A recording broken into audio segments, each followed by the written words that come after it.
अब खबर है भारत चीन के बीच पूर्वी लद्दाख में एलएसी पर पेट्रोलिंग समझौते पर विदेश मंत्री एस जयशंकर का बड़ा बयान सामने आया है। सरकार का अपनी बात पर अड़े रहना काम कर गया, हम अपनी बात से पीछे नहीं हटे। सेना देश की रक्षा के लिए हर मौके पर डटी रही, हमारी कूटनीति ने अपना काम किया, यह एस जयशंकर की तरफ से कहा गया। दरअसल भारत चीन के बीच पूर्वी लद्दाख में 4 साल से सीमा विवाद को लेकर तनाव था। 2 साल की लंबी बातचीत के बाद पिछले दिनों एक समझौता हुआ। दोनों सेनाएं विवादित पॉइंट्स डेप्सोंग और डेमचोक से पीछे हटेंगी। ये जो समझौता है वो ब्रिक्स समिट में जाने से पहले हुआ था। तो सरकार का अपनी बात पर अड़े रहना काम कर गया, हम अपनी बात से पीछे नहीं हटे, ये एस जयशंकर की तरफ से कहा गया है।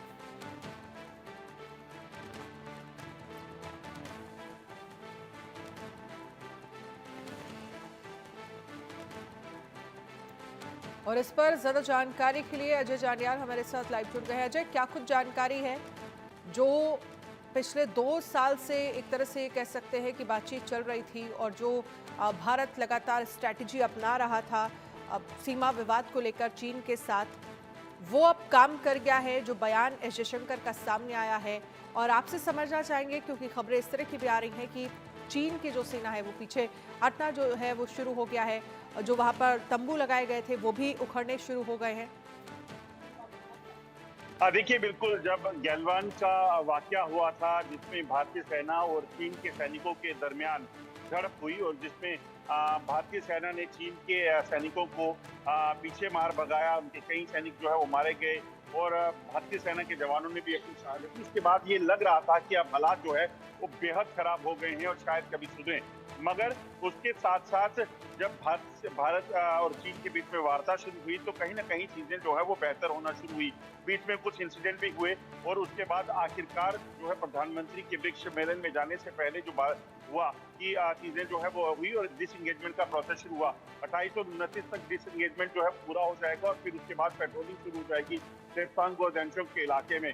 आज एस जयशंकर ने जो क्रेडिट दिया है इसमें ये कि भारत जो है अपने जो उसने एक ठान लिया था कि भारत अपने इलाके को छोड़ेगा नहीं, वहां पर अपने जो भारत की तरफ से फैसला लिया गया था कि चीन को बराबर सामना किया जाएगा। चीन चाहे जितना मर्जी कोशिश करे, चीन की कोई नहीं चलेगी और भारत अपने स्टैंड पर कायम रहा।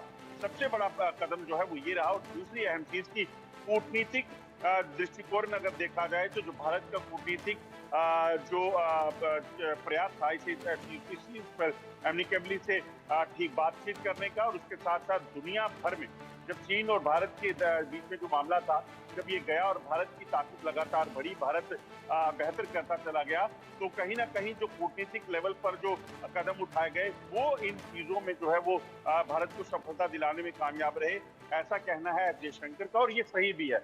आप देखिए तो आज से पहले या कुछ साल पहले तक चीन जो है जब भी कहीं इंकर्शन करता था, जब भी कहीं भारतीय जमीन को कब्जाने का प्रयास करता था तो या तो चीन वहीं रह जाता था या उसके में कई साल लग जाते थे। मगर इस बार जब गैलवान हुआ, उसके बाद पैंगोंग हुआ, उसके बाद तवांग हुआ, उसके बाद अरुणाचल में कई वाकया हुए, मगर भारतीय सेना डटी रही और मुकाबला किया और उसके बाद चीन को सबक सिखाया कि ये पुराना भारत नहीं है। उसी वजह से चीन को भी अब लगा कि नहीं, अब भारत के साथ शायद इस तरह से किसी झड़प को या इस तरह की कोशिश को करना जो है वो भारत गवारा नहीं करेगा। और शायद ये चीज जो भारतीय सेना की ताकत और सरकार का जो कूटनीतिक कदम थे उन्होंने रिजल्ट दिया है और अब चीन और भारत के बीच में विवाद जो चल रहा था वो अब सुलझने की जो है और आगे बढ़ने लगा है। 28 और 29 तारीख तक जो है डेमचोक और देपसंग इलाके में जो है वो डिसएंगेजमेंट शुरू हो जाएगी। वहां से तंबू और जो टेम्परेरी स्ट्रक्चर वहां बने हुए थे उनको हटा दिया जाएगा। देखा ये जा रहा है कि वहां पर जो चीन की सेना की गाड़ियां थी उनकी तादाद कम हो गई है, उनको पीछे हटाया गया है।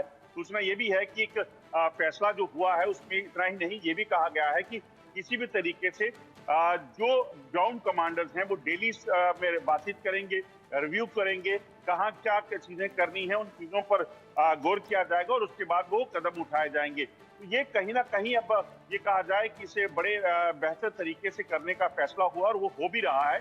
मगर इसका मतलब ये भी बता दूं कि इसका मतलब ये कदापि नहीं है कि भारत अब चीन के साथ दोस्ती में इतना मगन हो जाएगा कि उस पर नजर नहीं रखेगा।